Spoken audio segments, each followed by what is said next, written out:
Salut, c'est Trado, voilà la vidéo de mise à jour pour l'indice parisien.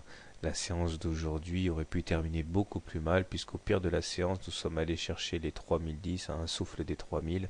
Heureusement, sans doute que des rachats bon compte expliquent cela, mais on termine au-dessus de l'hypothétique ligne de coup que j'ai fait figurer hier. Voici la première épaule, voici la tête, voici l'épaule. Et tant qu'on n'aura pas une bousille franche et massive avec une clôture en dessous de la ligne de coup, eh bien, on peut espérer voir ce scénario sinistre ne pas être validé. Il demeure que, en zoomant un petit peu, on voit que c'est aussi la fourchette d'Andrews rouge, là, qui a failli être cassée à la baisse, ce qui aurait été également grave.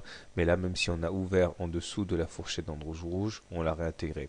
Néanmoins, les velléités haussières ont été stoppées net, puisque alors qu'on avait commencé mal et qu'on avait regagné du chemin, eh bien la moyenne mobile à cette séance a été testée et elle s'est imposée de manière assez franche au cours, puisqu'on voit que la longueur de la mèche haute est le signe justement de la fuite qu'il y a eu après contact avec la M7.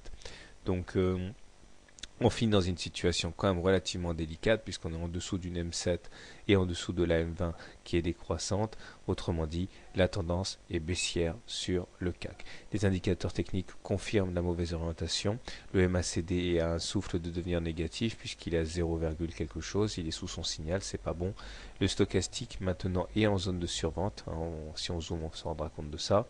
C'est-à-dire que les haussiers sont aux commandes, les baissiers sont aux commandes et le momentum lui aussi est négatif. Autrement dit, ça commence franchement à se dégrader sévèrement.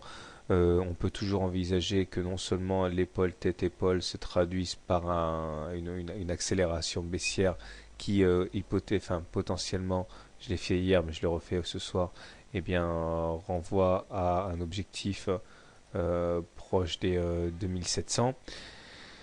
Nous avons également dans une situation intermédiaire la possibilité d'aller tester à nouveau le bas de la fourchette Andrews noire ici sur les 2860. Enfin bon, c'est pas les objectifs baissiers qui manquent. Donc vous pouvez toujours acheter si vous le désirez. On voit que la Bollinger inférieure a bien retenu les cours aujourd'hui.